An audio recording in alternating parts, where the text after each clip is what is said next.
You're watching Newsfeed AM. Let's get into this conversation now. The ANC has retracted its Secretary General, Balula's ultimatum to Public Enterprises Minister Pravin Gordhan, whom he accuses of underperformance.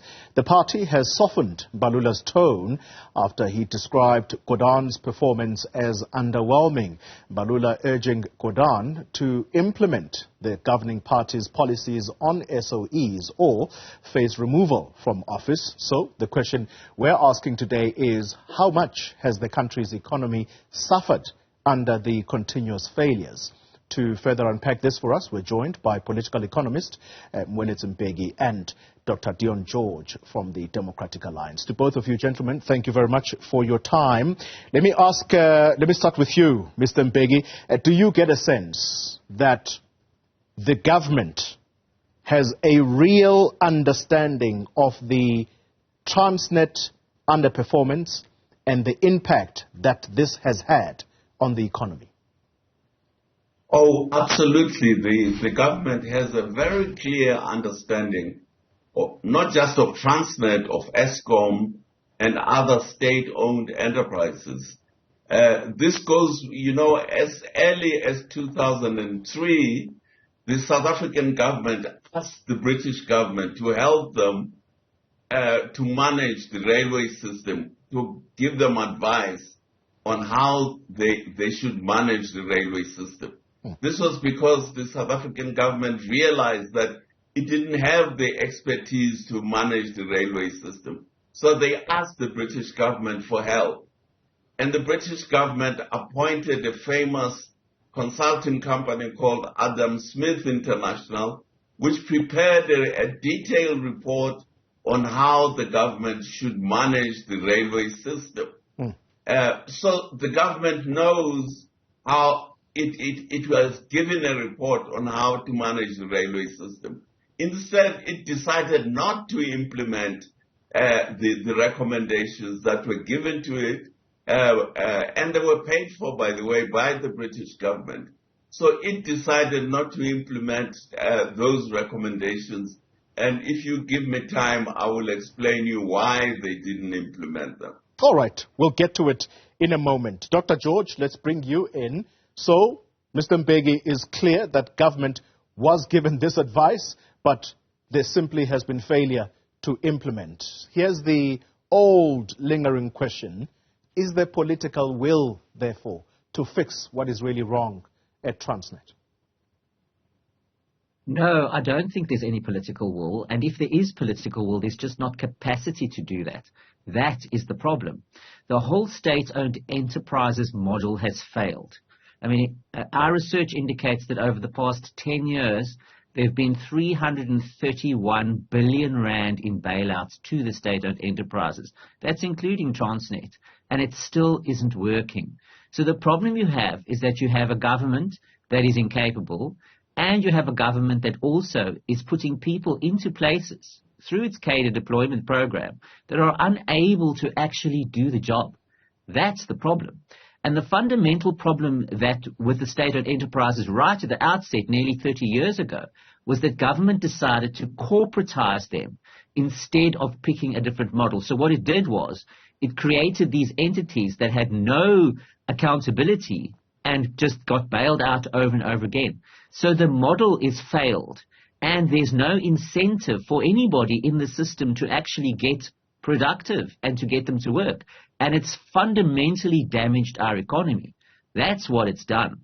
So the government is unable to actually fix this problem. And that's why we actually need another model here. We need to change it. We need to change it quickly.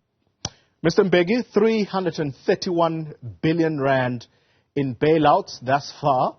And Dr. George, if we take to heart what he's saying, is that there simply there's no appetite to fix this. So let's take you back to why you have said what you said at the beginning. Yes, what happened was that the Adam Smith International recommended to the South African government that they should introduce private operators on the railway system.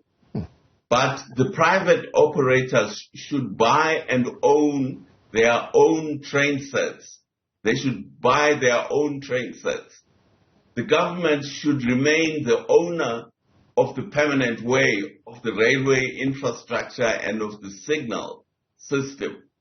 So if this had been implemented in 2005, when this report was given to the South African government, we wouldn't be in the trouble that we are in now, because the people who would be running and owning the trains would be the private sector.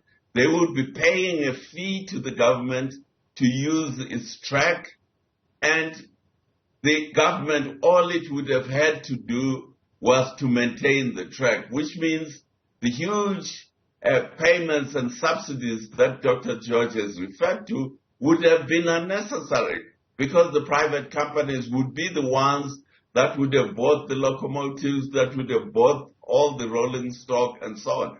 But the government decided not to implement that recommendation.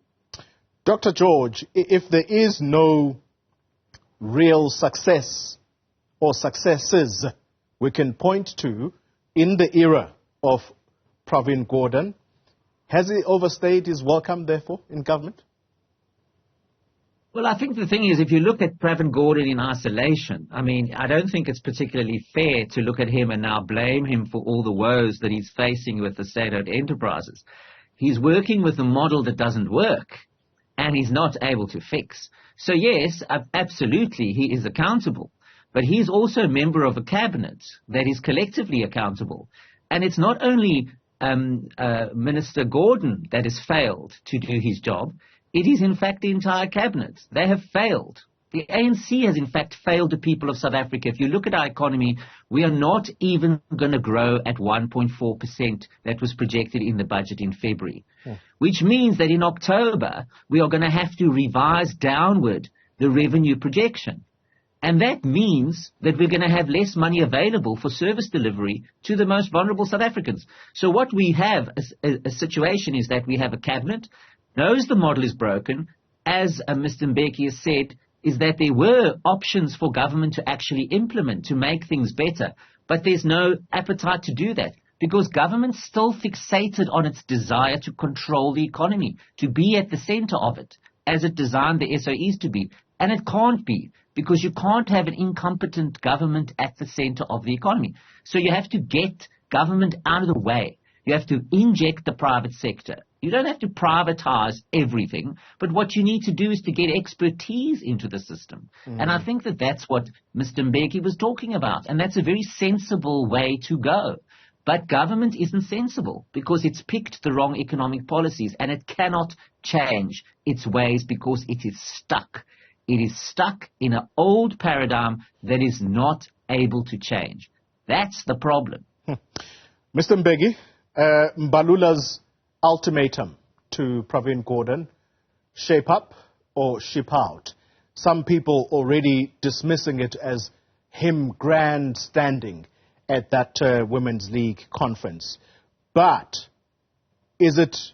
should we just agree with the dismissal to say, oh yeah, that's Balula, old-fashioned Balula who is doing what he does best? Or could this be a real indicator of conversations that are starting to take place or that are ongoing, in fact, within the governing party's decision-making structures to say, let's actually fix Transnet? Yes, I think, you see, when the recommendation came from the British that they should introduce private operators and that the government should not own trains and locomotives, but the private sector should own trains and locomotives. Balula was not in the cabinet. This was in 2005, way back in 2005. So maybe Balula doesn't understand why this model was never implemented. You see, the model that the British recommended is actually corruption-proof. And in the sense that if the private companies own the train sets, the government officials and the Transnet officials would not get backhanders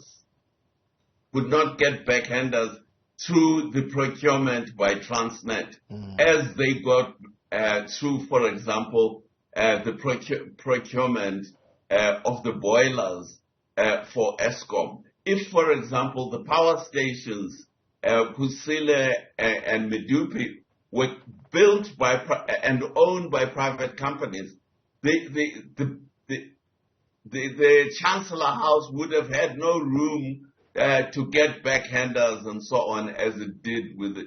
It would have been the same with the trains. So I presume that since Balula was not part of rejecting the recommendations that were made then, he doesn't know that actually this was a cabinet decision not to implement the recommendation, this very sound recommendation they were given by the British government, and he doesn't know why. So, in the usual Balula way, he's hitting out in all directions and kicking the poor innocent Pravin Gordhan. Mr. Mbeki, what you are accusing the Secretary General of the ANC is him not reading the party's policy documents. That's in effect what you are saying. Oh, yeah. You see, he should have gone back to when he was Minister of Transport. He should have gone back to the Cabinet Lekgotla decision in 2005 to find out why they asked the British government to help them. And then he should have gone back to why they decided not to implement that decision. Then he would understand that, as Dr. George says, it's not this individual Pravin Gordhan who's the culprit. It's the whole cabinet that is the culprit. Dr. George, let's conclude with you. It's it's a distressing situation, this, because the Minerals Council, that's the house under which mining houses are all, sitting under, and they have been very frustrated with the losses that they are starting to see. But you have the opportunity to at least help in turning things around. Your party sits in Parliament. What can be done in order to put the right people in place? Well, of course, as much as we can be a strong opposition and raise the issues that we do, we are not the government, or certainly not the government yet. And what the people can do is change the government. There is an election next year, so that people have a choice now. Do we want our economy to carry on running sideways? At the risk of allowing you to campaign, let's talk real solutions, Dr. George. Don't campaign. Yeah. No, absolutely.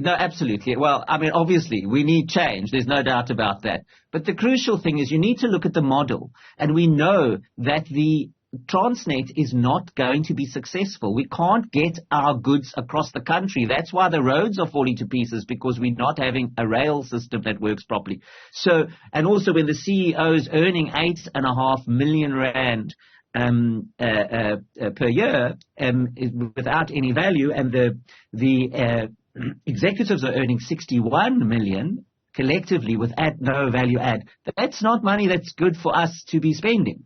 But the solution here lies in an agreement between government and the private sector.